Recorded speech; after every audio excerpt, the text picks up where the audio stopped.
We are on renal physiology now. This slide here illustrates one of the three laws that I want you to know. And these laws not only concern respiration, but they are relevant to respiration. And this first one here is Boyle's law. And this is Boyle's law is that there's an inverse relationship between volume and pressure. That was true for blood vessels, for example, right? As you have vasoconstriction, the pressure goes up. And as vasodilation, blood pressure goes down. That also is going to work for your lungs. So that's one law, that there's an inverse relationship between volume and pressure. And we will find this true in our lungs. As the volume of our lungs decrease, the pressure goes up, and vice versa. The second law that we're going to talk about is Dalton's law. And there's different gases in this ambient air. Most of it is actually like nitrogen, more than 75%, I believe around 78. Oxygen is only about 20%. And then there's also carbon dioxide, and then there's water vapor. And so the pressure of one gas does not depend on the other gases. So as the pressure of nitrogen were to go down, for example, the pressure of oxygen is not affected. Each gas acts independently, and they act independently in your body. Henry's law is talking about the amount of gas that will dissolve in a liquid.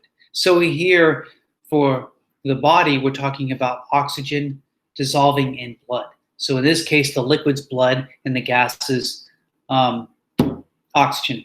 So the amount of gas that will dissolve in a liquid, the amount of oxygen that will dissolve in blood, is proportionate to the pressure of the oxygen.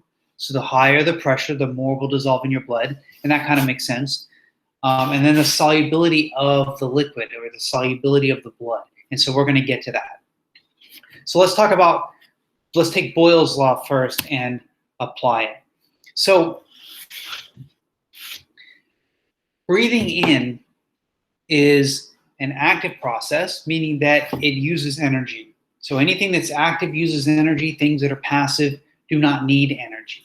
So breathing in uses energy, and that it's muscle contraction. There's certain muscles that contract that are going to allow you to breathe in. Breathing out is passive. That just happens. In fact, the main thing that is the main pressure behind breathing out is elastic recoil. So elastic recoil. Your lung has some elasticity to it, and so it expands and then it just goes back. That's not the only pressure, but that's the main pressure driving breathing out. Breathing in, there's two different factors. So one's the diaphragm, and then the other are muscles that are in between your ribs, so intercostals. You have actually 3 layers of muscle in between each rib. Right? You have external intercostals, internal intercostals, and then there's one more set of intercostals, right? So external intercostals, your external intercostal muscles, are responsible for expanding the volume of your lungs, and so is your diaphragm.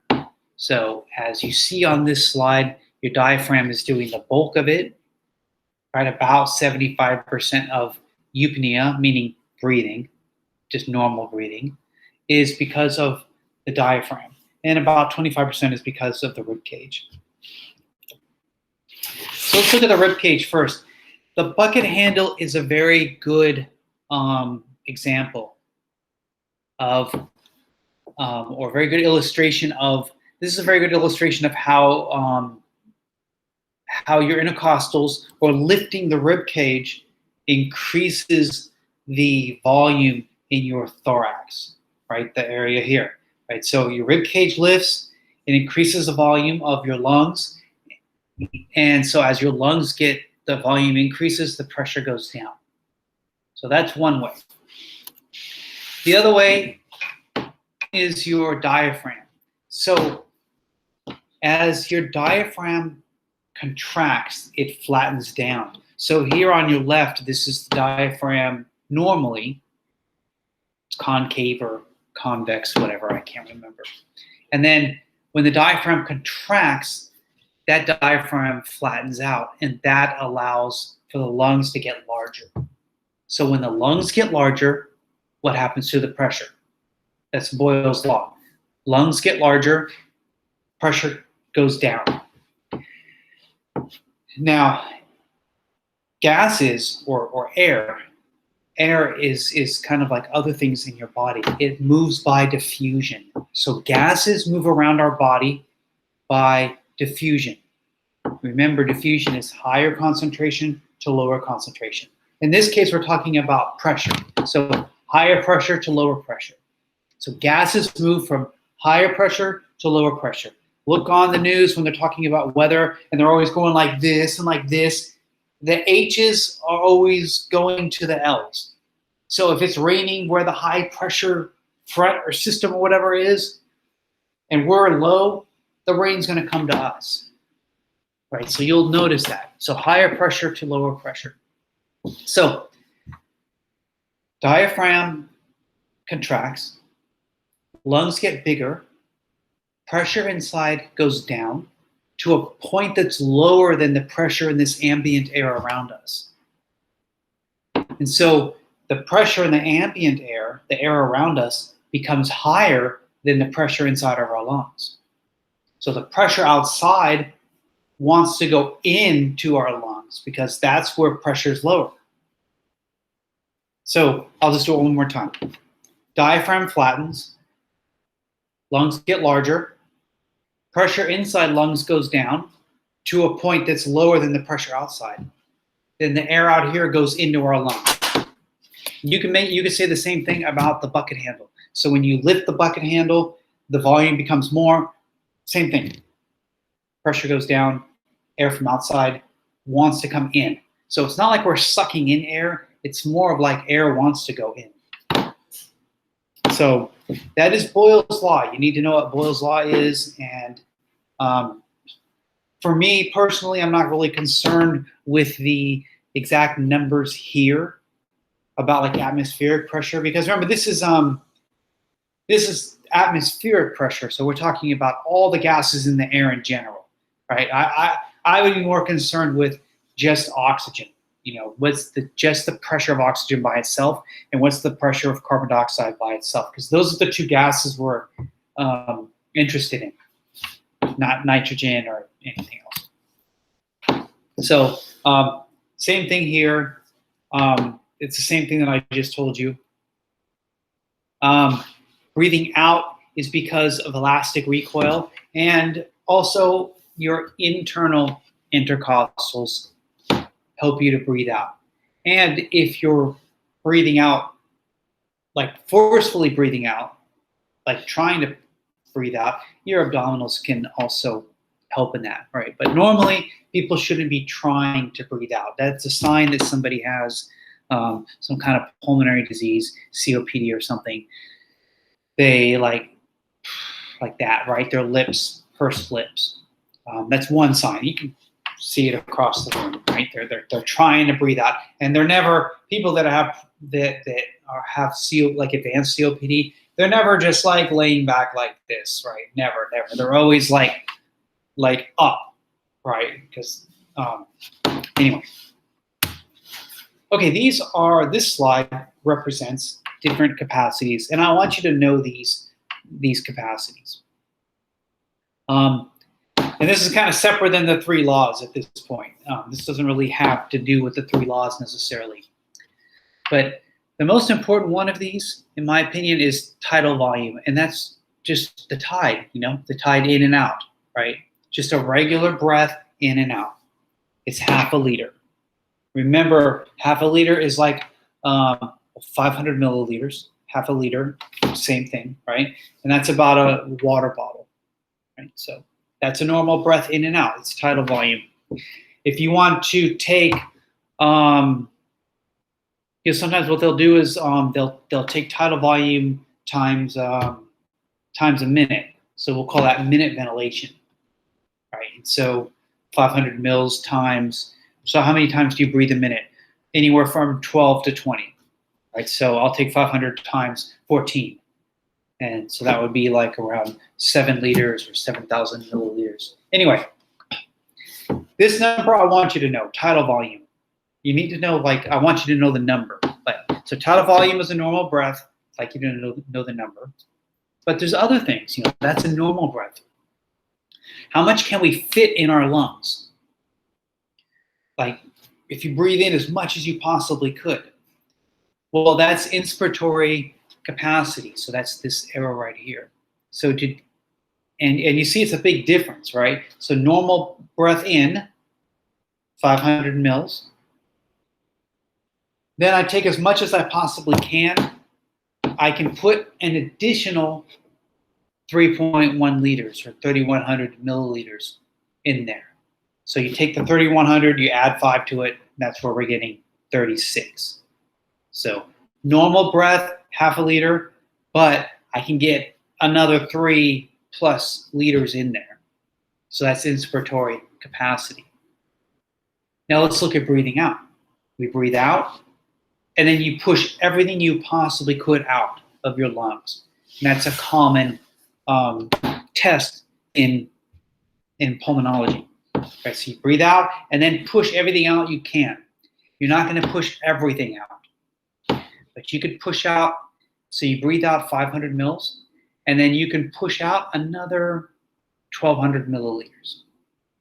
Right? So you breathe out a water bottle. You could push out 2 more water bottles and a little more after that, right? So, but there's always going to be some in your lungs. You can't breathe out so much that you collapse your own lungs. It's not going to happen. So there's going to be some residual volume in there. So that's expiratory reserve volume. Vital capacity, right here, vital capacity.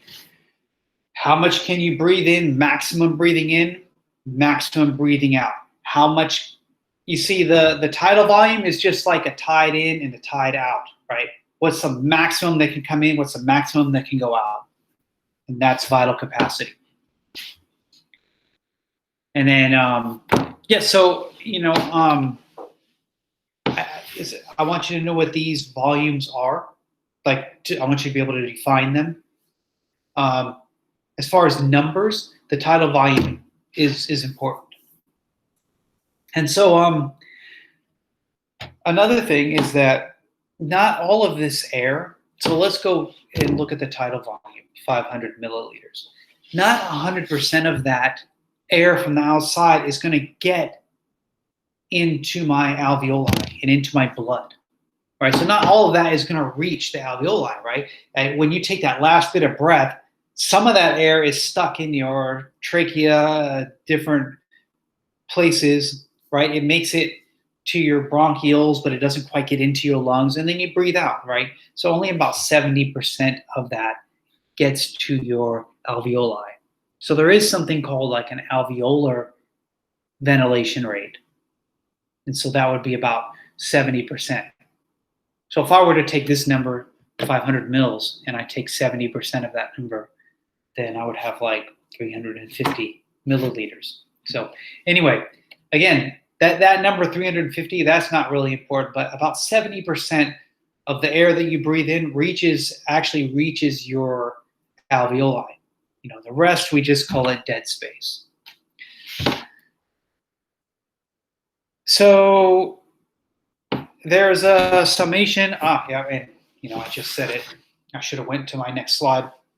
So there you go. That's like a summation of some of the different volumes that you will run across. Tidal volume, how I have here, well, there you go. V with a T, it's tidal volume, minute ventilation. Okay, there you go. So this next slide concerns Dalton's law. Remember, Dalton's law is that each gas exerts its own independent pressure. So what we have here are what's called partial pressures. So if you look up here, atmospheric air, in a previous slide, we had it around 760. Oh, by the way, millimeters of mercury, right? That's how we measure pressure. Just like blood pressure, we measured it in millimeters of mercury. Same thing here. So the pressure of atmospheric air was about 760. I don't care if you know that. The partial pressure of oxygen, see the PO2, that means just the pressure of oxygen by itself is about 159 millimeters of mercury, right? And I would like you to know that. Right? So it's about 159. That's at sea level. You know, as you go up, that pressure goes down. So some people think that the air is thin in the mountains. There's not as much oxygen. That's not true. So here at sea level, the partial pressure is 159. What is the partial pressure of oxygen in your alveoli? So you look here, 105. So that's when you're about to breathe in, right? So it's 105 when you're about to breathe in. It's 159 out in this air. So higher pressure to lower. The higher number is going to go to the lower. Right. What happens if I go up to a 10,000-foot mountain? That 159, that goes down. Goes down to about 110. So, you know, the amount of oxygen in the air in Colorado, like Leadville, Colorado, it's about 20%. Just exact same as it is here. It's just that the pressure is lower. So you're going from like 110, 115 to 105. So yes, there is a difference between 105 and 115, but it's not as big of a difference as it is at sea level. So it's not as much oxygen crossing over into your blood at that higher altitude. Okay. So I'd like you to have an idea about these numbers. So let's go through and talk about oxygen first. So there's two numbers here. They're telling you about the pressure of oxygen and the pressure of carbon dioxide. So let's talk about the pressure of oxygen. 105, or we could even just say 100, rounded to 100 in the alveolus. In your oxygenated blood, the pressure of oxygen is 100. In your deoxygenated blood, the pressure is about 40. So it goes between 40 and 100. As that blood passes by your lungs again, it goes back up to 100. As it passes by your cells, that pressure of oxygen drops down to 40. Because as that blood's passing by your cells, the oxygen is leaving the blood. So since there's less oxygen, the pressure is going to go down. So that's it. It just oscillates between 100 and 40. Passes by your lungs again, through the pulmonary arteries, it's 40. When it comes back to the pulmonary veins, 100. When it's going, well, anyway, you get the idea. Now, let's look at carbon dioxide. So we'll start down here at the cell, because that's where it's the highest, right? Because carbon dioxide is going from the cell, and ultimately we want to breathe it out. So down here in the cell, it's 45. In your deoxygenated blood, it's 40. So it's not a big number, right? So these numbers are different. We're oscillating between 45 and 40. So oxygenated blood is 40, passes the 41, 42, 43, 44, 45. Now in the deoxygenated blood, the pressure is 45. And then as it passes the lungs, you see in the lungs it's 40. In the deoxygenated blood, it's 45. So 45, 44, 43, 42, 41. And then it's going to go back up to 45 at the cells. And then when it gets to the lungs, it drops down to 40 again. And it's like that. It goes from 40 to 45. It's like that. So I want you to have an idea. I want you to know what is the partial pressure of oxygenated blood and of oxygen in oxygenated blood. What's the partial pressure of carbon dioxide in oxygenated blood? And same thing for deoxygenated blood. I know that's confusing. Run through the slide a little bit, like just stare at it for a while, and you'll see it's always going from higher pressure to lower pressure. So remember, the pressure of oxygen is always going to be higher in the lungs than it's going to be in the cell. The pressure of carbon dioxide is always going to be higher in the cell than it is in the lungs.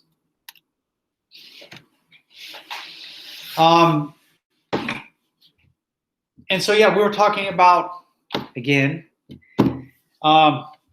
this example of, the rate of the exchange depends on partial pressure of gas.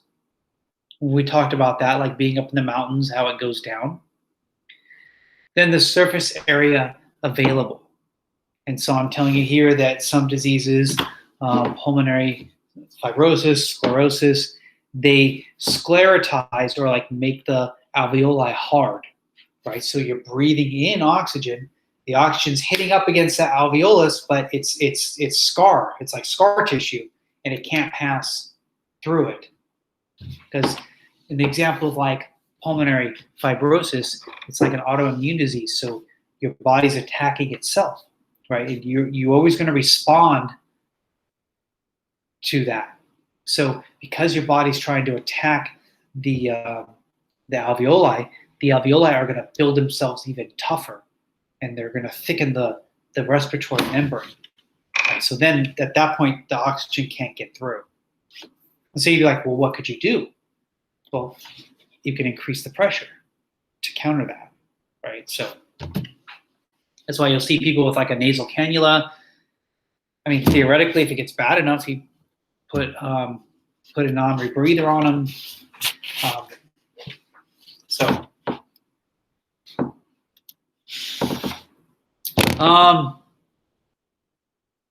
So this slide here is talking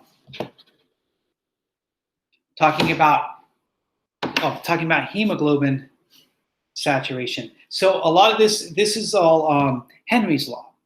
So go back.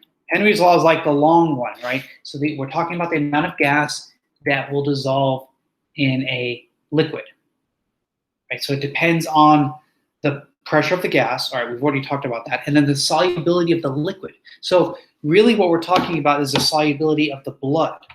And within the solubility of the blood, and I'm going to skip ahead a little bit, we're talking about the solubility of the hemoglobin.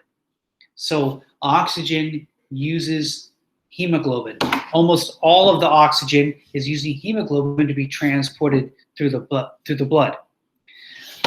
Each hemoglobin molecule can grab 4 oxygen molecules. And it's not always like that in practice, but if it were, we would call that like fully saturated, right? But there's different things that can influence if oxygen is going to stick to the hemoglobin or not. And so these are 4 factors. So one is the pH. As your blood becomes more acidic, oxygen doesn't want to stick to the hemoglobin. So having your body in some kind of acidotic state, that would lower the saturation of your hemoglobin. Having too much carbon dioxide, because carbon dioxide mostly does not use hemoglobin to transport to the body. That's just for oxygen.